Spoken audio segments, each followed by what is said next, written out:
Selamat petang, salam sejahtera. Terima kasih kerana bersama dengan saya di Nazilin Unity Channel. Satu lagi pendedahan daripada SPRM yang luar biasa. Ini bukan alang-alang.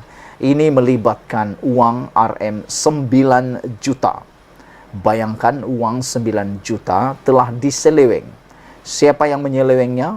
Mengapa diseleweng? Dan apa komen daripada SPRM? Kita akan ikuti selepas ini. Yang pastinya hari demi hari jerung-jerung besar, perasuah-perasuah besar, penyeleweng-penyeleweng besar, matsakau-matsakau besar akhirnya mula perlahan-lahan ditangkap dan dikurangkan oleh SPRM. Kita nak ucapkan tahniah, syabas kepada kepimpinan negara kita kerana benar-benar melancarkan perang terhadap rasuah, perang terhadap penyelewengan dan salah guna kuasa. Hari ini disahkan 3 wanita disyaki seleweng RM 9 juta duit syarikat pusat urut. Ada juga pusat urut yang telah diseleweng sehingga 1 juta, 9 juta. Dari mana duit orang begini banyak nih? Suruhanjaya Pencegahan Rasuah Malaysia SPRM menahan 3 wanita kerana disyaki menyeleweng wang RM 9 juta milik sebuah syarikat pusat urut terkemuka. Semua suspek berusia lingkungan 50-an terdiri daripada 2 pengarah sebuah syarikat pembekal minyak urut, manakala seorang lagi ialah bekas pengarah urusan syarikat pusat urut tersebut. Sumber memaklumkan ketiga-tiga suspek ditahan petang semalam selepas hadir memberi keterangan di Ibu Pejabat SPRM hari ini. Katanya semua suspek disyaki mengemukakan dokumen yang tertera butiran palsu untuk memanipulasi dana syarikat terbabit antara tahun atau tempoh 2017 hingga 2019. Suspek dikatakan menyeleweng wang terbabit menerusi pembelian minyak urut dengan harga yang tinggi berbanding harga pasaran menerusi syarikat pembekal yang juga proksi mereka. Akibat pembelian terbabit, syarikat dikatakan mengalami kerugian, katanya. Sementara itu, pengarah kanan siasatan SPRM, Datuk Seri Hishamuddin Hashim, mengesahkan penahanan 3 wanita terbabit dan kes disiasat mengikut Seksyen 16 Akta SPRM 2009.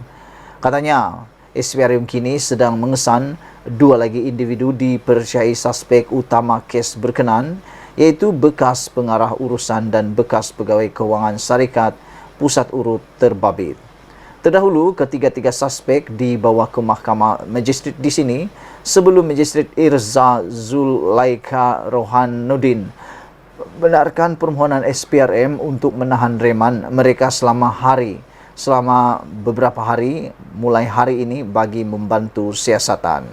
Saudara-saudara sekalian, inilah yang paling mengejutkan kita apabila 3 orang wanita ditahan dan ditangkap SPRM kerana menyeleweng RM 9 juta milik sebuah syarikat urut. Saudara-saudara, yang juga mengejutkan kita. Ikuti terus ulasan selepas ini. Selamat petang, salam sejahtera. Terima kasih kerana bersama dengan saya di Nazilin Unity Channel. Petang ini saya janji dengan kamu semua, saya akan ulas dan kongsi dengan anda semua ulasan dan isu hangat yang ada di Malaysia sekarang, terutamanya melibatkan ahli politik Malaysia. Sebelum itu, sila tinggalkan dulu komen anda dan tekan butang subscribe untuk mendapatkan isu-isu terkini daripada channel saya. Saudara-saudara sekalian, saya nak sampaikan kepada kamu semua tentang 7 kontrak data sonik yang diberikan tanpa tender terbuka. Wow, ini satu isu yang pastinya menarik perhatian SPRM. Yang menjadi persoalan kita ialah mengapa kontrak ini diberi secara tidak tender terbuka. Dan selain daripada itu, siapakah orang-orang yang terlibat di dalam isu pada kali ini? Saudara-saudara sekalian, dilaporkan 7 kontrak data sonik teknologi Sdn Berhad di TSB telah diberikan tanpa tender terbuka, kata Menteri Dalam Negeri Saifuddin Nasution Ismail. Dia mendedahkan maklumat itu dalam jawapan bertulis Parlimen ketika menjawab soalan Lim Guan Eng Pakatan Harapan Bagan. Saifuddin mendedahkan 7 projek itu bernilai sekitar RM 1 bilion dan diberikan antara September 2015 hingga Ogos 2022. Menteri-menteri dalam negeri dalam tempoh itu ialah Ahmad Zahid Hamidi, Muhyiddin Yassin dan Hamzah Zainuddin. Lim meminta Kementerian Dalam Negeri mendedahkan status kontrak yang diberikan kepada Datasonic jika kontrak itu akan ditenda semula dan sama ada ahli keluarga kepimpinan sebelum ini terbabit dalam perjanjian itu atau tidak, kata beliau lagi. Kesemua kontrak masih berkuat kuasa dan mengikut jadual pelaksanaan yang telah ditetapkan sebagaimana dinyatakan dalam dokumen perjanjian, kata Saifuddin. Saifuddin tidak menjawab soalan Lim Guan Eng berhubung kemungkinan ada penglibatan ahli keluarga kepimpinan sebelum ini dalam perkara tersebut.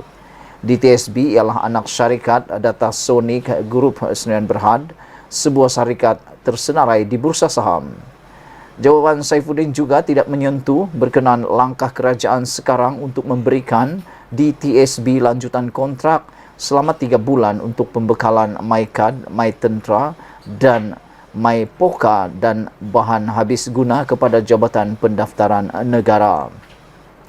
Ini bermakna kontrak itu hanya akan tamat pada 14 Mei ini. 6 daripada 7 kontrak yang diberikan secara terus ini akan tamat tahun ini. Soalan Lim muncul dalam senarai jawapan bertulis pada 29 Mac. Dia berkongsi jawapan itu di Facebook semalam.